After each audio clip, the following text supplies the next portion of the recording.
nem todos se sentem como Daniela. Daniela foi egoísta e avarenta em sua encarnação anterior, veio, nesta, autista. Porém ela ainda tem que reparar seus erros, e a oportunidade está aí, poderá reencarnar e dessa vez realizar seus planos de lutar contra o egoísmo. Só poderá dizer que não é mais egoísta quando provar a si mesma. Mas depois de muitas lições esperamos que saia vitoriosa. Tudo deve ser feito para a recuperação de um autista. Amor é fundamental, carinho, exercícios, medicamentos, fisioterapias, etc. A reação pode ser lenta, mas todos reagem, uns mais, outros menos. É importante a recuperação. Conhecemos muitos autistas que têm levado uma vida com limitações, mas com muitas capacidades. Também sentimos a preocupação, às vezes até aflições, de muitos pais em relação aos filhos deficientes, de como deixá-los após suas desencarnações. Lembro que todos nós somos filhos de Deus, e ninguém é órfão de seu amor. Passamos por dificuldades que são aprendizado, mas não devemos nunca nos sentir abandonados. Não devem se preocupar, portanto, o tempo passa acertando o que nos parece incerto. Tudo é passageiro. No relato, o pai de Daniela não aceitou a desencarnação e, preocupado com a filha, voltou ao lar terreno sem preparo e só agravou a situação. Ele, sem querer, piorou o estado dela, perturbou o lar e a esposa. A mãe de Daniela sentiu terrivelmente o fluido perturbador do esposo. Por mais que a situação no antigo lar nos pareça difícil, não devemos nos desesperar a ponto de voltar ao ex-lar sem ordem. O papai de Daniela foi carinhoso, fez o que lhe competia quando estava encarnado e quando pela desencarnação se viu impossibilitado de continuar fazendo, deveria ter se conformado. Todos que têm uma responsabilidade deveriam agir assim, fazer tudo o que lhes compete quando podem e não se preocupar quando tiverem que deixar algo por fazer. Para tudo há solução. Problema aceito é quase resolvido. Vocês, pais de filhos deficientes, não devem se preocupar em excesso. Façam o que lhes compete com amor, tentem resolver tudo do melhor modo possível com planos de como deverão ficar os rebentos doentes. Lembro-os que a desencarnação é para todos e que se encontrarão novamente no plano espiritual. A vida continua. Quando? Psicografia de Rosana Aparecida de Oliveira em 11 de julho de 1998. Quando brilhar o sol, agradeça a sua luz. Quando a noite escurecer, agradeça a Jesus. Quando a tristeza vier, deixe a lágrima cair. Quando te tomar o amor, deixe ele sair. Quando o ódio persistir, envolva-o na paz. Quando a alegria o envolver, absorva o que ela traz. Quando as trevas trouxerem temor, eleve seu pensamento a Deus. Quando pedimos com fé, protege ele, os filhos céus. Josias Belfort viveu no ano de 1745 na Inglaterra, portador de deficiência física e mental, como ser, teve dificuldades de aceitação por ele próprio e pela sociedade que tratava e trata os seres que passam por esta situação, não como espíritos em evolução, são tratados com indiferença e piedade, quando muitos necessitam de amor e compreensão. ISPCIAL. Seu olhar meigo e sorriso sincero, suas mãos despretensiosas com gestos travessos e seu beijo delicado, mostram a grandeza que tem. Muito antes de nascer, comprometeu-se consigo mesmo, gerando as diferenças. Com coragem, assumiu uma das mais duras provas kármicas. Provar que pode, vencendo a si mesmo, conquistar as pessoas, sendo, simplesmente, especial. E, mostrando a cada dia, o real significado do amor universal, quando ama sem distinção de credo, raça, cor ou intelecto, ratifica a máxima. Faze aos outros, o que queres que te façam, sendo filho de Deus e irmão, no mais puro e singelo sentido dessas designações. Pela sua força, empenho e pela sua maneira simples de amar, eu lhe reverencio, dizendo, somente, obrigada. Obrigada por tudo que você me ensinou. Fabiana Donadel. Luminoterapia. Trabalho apresentado no 4º Congresso Brasileiro de Apometria 5, 6 e 7 de setembro de 1997, Porto Alegre, RS Sociedade Espírita Lar dos Necessitados, Novo Hamburgo, RS Palestra proferida por Luiz Carlos Maciel. Nota inicial. Procurarei apresentar um resumo do trabalho sobre a luminoterapia acima, procurando focar os pontos principais, no meu modesto entender. Introdução. No dia 15 de março de 1996, na Casa do Jardim, o Dr. Lacerda comunicou a nova técnica a ser desenvolvida, os arcos de luz voltaicos.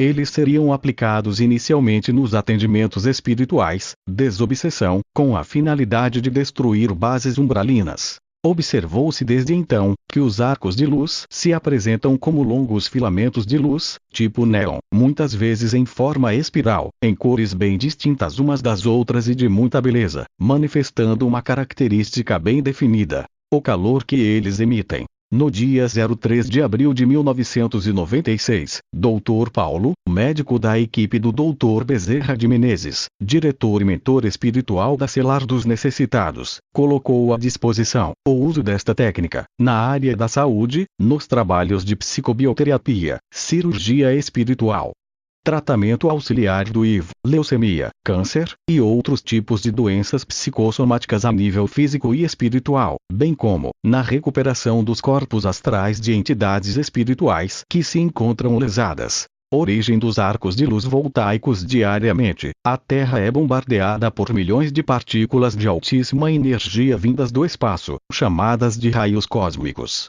Estes raios contêm cargas elétricas que se enroscam no campo magnético dos astros, espalhando-se por todos os lados e circulando entre as estrelas, chegam até a atmosfera do nosso planeta, em forma de energia luminosa, multicolorida, e estão sempre presentes entre nós, tanto no plano físico, como no plano espiritual. Estas energias são manipuladas pelo plano divino, espiritual, a qual as coloca à nossa disposição e dentro do ambiente de trabalho, sala mediúnica, altamente hipnotizado por pensamentos elevados. Com isso, a atmosfera carregada facilita para que se ative e forme o campo eletromagnético, canalizando estas energias por nossa mente, formando os arcos de luz de energia pura e viva e projetada com muito amor no paciente. O espaço é o reservatório da infinita energia, é a primeira manifestação de Deus. Além das micropartículas que integram o átomo, por baixo dos universos infinitamente pequenos com que se manifesta tudo o que existe, lá, além da energia primordial, há algo indefinível, que escapa ao nosso entendimento. Não é matéria, tampouco energia. No entanto, é ser absoluto em existência potencial. Deste estado de existência pura, ainda não manifestada, provém toda a criação. Ele é o substrato último de toda a existência. Formação dos arcos de luz. No ambiente mediúnico, sala de atendimento, existe a formação de um campo elétrico ou magnético. Sendo assim, o grupo de médiums e assistentes é, individualmente, formado por verdadeiros condensadores, que formam um campo eletromagnético. O grupo de médiums canaliza estas energias vindas do plano divino, transformando-as em energias de luz viva, as quais são projetadas no paciente. Os arcos de luz atingem inicialmente os chakras ou centros de força do duplo etérico, o qual assimila os seus efeitos, transfere para o corpo físico, e para os chakras dos demais corpos ou níveis espirituais, astral, mental inferior ou mental superior. Cada chakra está associado a uma glândula endócrina e a um plexo nervoso principal. Os chakras absorvem esta energia, decompõem-na em suas partes e, em seguida, mandam-na ao longo de rios de energia chamados nadis, ao sistema nervoso, glândulas endócrinas e, depois, para o sangue, a fim de alimentar o corpo físico. Arcos de luz voltaicos na área da saúde. Projetar no paciente um arco de luz, na cor azul, aciona os campos físico, acelera o metabolismo perispiritual e espiritual. Verde, asepsia, limpeza. Rosa, acalma e equilibra. Violeta, fortalece o sistema nervoso. Laranja, energiza. Dourado, forma uma película de proteção, fortalece a estrutura física e estimula as faculdades mentais. Vermelho, dissolve os resíduos deletérios e parasitismos, aparelhos e fiações, etc. Carmim, protege e fortalece a estrutura espiritual. Branca, crística, eleva espiritualmente o indivíduo, harmoniza.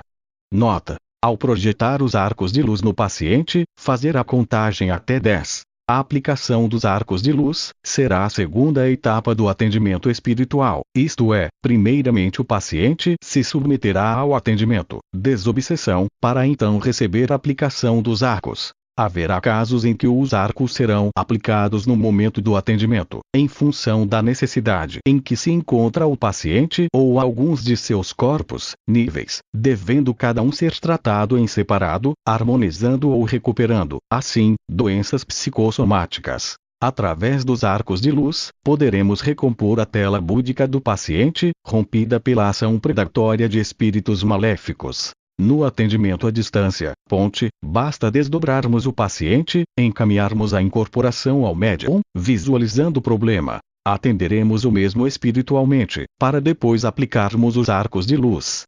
Fechada a frequência, encerra-se o atendimento. Com os arcos de luz, poderemos formar em volta do paciente um campo de força. Devido à carga elétrica que aquele possui, os arcos mantêm-se ativos, mas para isso, é importante que ele se mantenha sempre com os pensamentos elevados e tomando passes magnéticos receitados pelo grupo de atendimento. Um fato bastante interessante é que os arcos de luz, ao serem projetados no paciente, poderão ser vistos e medidos pela foto Kirlian. Técnica. A técnica de procedimento é bastante simples. Desdobrado o paciente, aplica-se a técnica de dialimetria, através de contagem de 1 até 7, ocorrendo, então o afrouxamento intermolecular, a fim de que o corpo ou área visada se torne maleável por alguns instantes. Projeta-se então os arcos de luz, fazendo a contagem de 1 até 10 para cada cor. Neste momento, um dos componentes do grupo fará uma oração, com o intuito de manter o ambiente elevado. Aplicamos novamente a dialimetria, com a contagem de 7 até 0, para que a coesão intermolecular se desfaça. Tratado o paciente ou corpos, níveis, espirituais, poderemos aplicar, fixar, em algum deles, os diatetes ou micro-organizadores florais, conforme a autorização do mundo espiritual. Por fim encaminha-se o paciente ou corpos desdobrados para o Templo de On, templo de cura, no Antigo Egito. Após a liberação pelos sacerdotes do templo, é feito o reacoplamento no corpo físico do paciente. Se permanecer no templo para tratamento, o retorno será automático. Fechada a frequência do paciente, o atendimento está encerrado. Dialimetria. Vide em técnicas operacionais apométricas. Pela dialimetria, deseja-se fortemente a diminuição da coesão molecular nos corpos do paciente, para receber tratamento dos médicos espirituais. O corpo etérico se torna mole, plasmável e menos denso. Templo de On. Na terra do Egito havia um resplendor que irradiava da cidade de On, que mais tarde foi rebatizada e chamada de Heliópolis. O templo de Heliópolis é importante na nossa vida atual, visto que precisamos reviver aqueles antigos ciclos do passado. Aconteceu muita coisa naquela cidade, dentro e ao redor daqueles templos. Aconteceu muita coisa que ainda exerce influência sobre a vida do homem civilizado dos dias de hoje. Vindo dos planos de luz, alguém chamado Oneferu, nono mestre iniciado da Atlântida, que encarnou plenamente no corpo físico a fim de guiar e dirigir os templos de On, pois haviam vários. Oneferu foi o principal mestre iniciado do grande templo de On. Guiará os filhos da luz no templo dos dias atuais, pois hoje em dia o trabalho dele consiste em construir o templo de luz, mais uma vez, na preparação para o Cristo da Era de Aquário. Oneferu foi mestre iniciado do templo central de On, por um tempo considerável, até que sentiu haver grande necessidade de um templo de cura. Portanto fez com que fosse construído um templo de cura realmente magnífico. Assim sendo, o templo foi construído a pequena distância do principal templo de On e num lugar onde se podia avistar o Nilo, foi chamado de Fonte do Sol Vivo. Oneferu, que possuía muito poder sobre a água, decidiu que de algum modo devia trazer as águas do Nilo para bem perto, para a sombra do novo templo. Então fez com que um pátio quadrado fosse construído e ordenou que nos planos do templo, este pátio fosse cercado pelos quartos de cura, mas que em sua parte central fosse preparado um lago, ao qual as águas do Nilo chegassem por meio de canos e aquedutos. Todos os quartos tinham 4 paredes, enquadrados, belos e estavam dispostos ao longo do grande lago central. Em cada um deles havia um pequeno recipiente de marfim branco, dentro do qual jorrava constantemente água purificada e aquecida, para uso dos pacientes. Foi designada para cada quarto a cor requerida para a doença específica que ali seria tratada. Então surgiu a questão da cura de crianças, e para não misturá-las com os adultos, foi construído um templo de Sura somente para elas. O grande templo de cura que Oneferu fez, possuía 2 salões iguais, os quais faziam parte do edifício do templo. O templo em si, ficava na parte central. À sua direita, erguia-se um templo igual, onde, num dos lados, eram guardados os registros do trabalho de construção, e no outro lado estavam os registros das doenças, dos tratamentos curativos e das curas. No salão que ficava do outro lado do templo de cura, eram preparadas as águas curativas e as poções a serem ministradas àqueles a quem haviam sido prescritas. As vestimentas dos que trabalhavam no templo eram de acordo com sua função e local de trabalho. O mestre iniciado do templo de cura usava, além de uma cobertura sobre a cabeça, uma fita em torno da testa, contendo uma pedra preciosa que indicava seu número entre os iniciados da Atlântida. Apometria. Nem problema, nem solução. Dr. Ricardo de Bernardi, presidente do ICEF, Instituto de Cultura Espírita de Florianópolis. Revista Internacional de Espiritismo, agosto de 1998, págs. 296 e 297. Trata-se de moderna técnica de trabalho anímico mediúnica de alta eficiência. Herculano Pires, saudoso estudioso da nossa doutrina, já nos ensinava que a postura do espírita consciente deve ser tão ousada quanto prudente. Nem nos maravilharmos com as luzes féricas das novidades, nem escondermos nossas cabeças tal qual avestruzes que se protegem do desconhecido, deixando-se ridiculamente descobertos. Kardec, que nos ensinava a ser preferível rejeitar 9 verdades do que aceitar uma só mentira, também nos dizia que, se a ciência demonstrasse estar o espiritismo errado em um ponto, ele se modificaria naquele ponto. Inúmeros grupos, ou entidades espíritas, começaram a se interessar pela apometria, técnica de trabalho anímico mediúnica, na qual os médiums, ou sensitivos, se desdobram conscientemente, participando de maneira ativa no encaminhamento das entidades espirituais enfermas. A apometria se apresenta como técnica moderna que une avançados métodos de intercâmbio com o plano extrafísico. Sua utilização torna a sessão mediúnica de desobsessão, dinâmica, ao invés da passividade sonolenta tradicionalmente observada em determinados grupos. No entanto, a dificuldade que vem se observando na utilização da apometria, não se refere à técnica em si, mas à utilização equivocada, precipitada, radical, sem embasamento filosófico, o que é mais preocupante, pouco fraterna no trato com os desencarnados. Somos inteiramente favoráveis à correta utilização do método apométrico, desde que alicerçado nas sólidas bases kardecianas, sem prejuízo do conteúdo ético-moral e, sobretudo, do trato afetivo com as entidades desencarnadas. Nada há de misterioso nas técnicas desenvolvidas pelo Dr. Lacerda, de Porto Alegre, e tão bem divulgadas pelo Dr. Vitor Ronaldo Costa, de Brasília, em proveitosos seminários e cursos que didaticamente efetua. Vale aqui uma especial recomendação. Frequentemente nos deparamos com certas polêmicas e queixas de velhos amigos, trabalhadores da doutrina espírita. Uma delas se expressa assim: muitos entusiastas da apometria abandonaram a casa espírita de origem e organizaram entidades próprias. Bem, desde há 30 anos atrás, quando iniciei a estudar seriamente a doutrina espírita, quase todos os centros espíritas recém-fundados surgiram de cisões em casas anteriores. É preciso que admitamos. Nós espíritas não somos, infelizmente, melhores do que ninguém. A doutrina espírita, esta sim, é que é melhor. Inúmeras casas surgirão por discordância de métodos de trabalho, o que, na realidade, é lamentável. Não há problema importante com os métodos, mas com as pessoas. Trata-se de nosso orgulho pessoal, vaidade, intolerância, e outros adjetivos menos honrosos, dos quais nós, trabalhadores da seara espírita, ainda não conseguimos nos libertar totalmente, sejamos adeptos ou não, da apometria. A resistência em estudar e o imobilismo de determinados dirigentes acabam gerando o afastamento de médiuns que interpretam, erroneamente, a postura do dirigente como se fosse a postura do espiritismo. Acabam, então, se desvinculando do movimento espírita. Porque, ao invés de se exorcizar novos conhecimentos, não os estudamos profundamente. Porque não apoiamos os irmãos interessados no trabalho. É verdade que seria imprudente nos precipitar na adoção, pura e simples, de qualquer técnica revolucionária ou infalível. Se a apometria mal utilizada é desastrosa, o mesmo podemos afirmar da mediunidade convencional erroneamente praticada. Nem a mediunidade nem a apometria são positivas ou negativas. Ambas são neutras.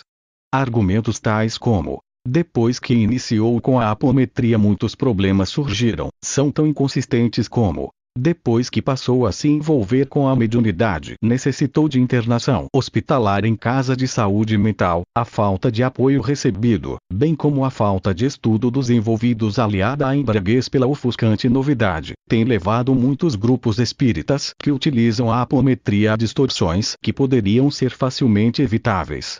Com todo o respeito aos nossos irmãos umbandistas, que executam um trabalho sério e útil, faz-se necessário definir algumas fronteiras que devem ser tão nítidas quanto fraternas.